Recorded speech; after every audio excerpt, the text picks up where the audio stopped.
اینترنت کم بود، آبت کم بود، سمینار رفتن چی بود تو این هوا.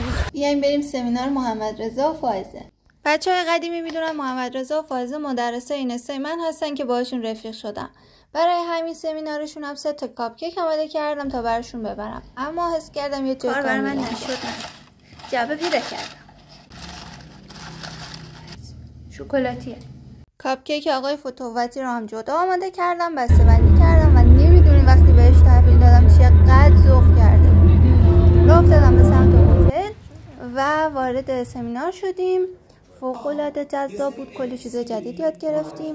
در پایان سمینار هدیه‌هاشون رو بهشون تحویل دادیم و چون تو اون بوران اسنپ پیدا نمی‌شد با نانا تصمیم گرفتیم پیاده برگردیم. اینجا داغ بودیم، نمی‌دونستیم چه بلایی سرمون اومده. بالاخره برگشتیم، منجمد شدیم و فردا روزش کمر من کاملا گرفت. هیچ وقت فکرشو نمی‌کردم چنین بلایی سرم بیاد. دارم صاحب داستان کاملش تو استوری هست.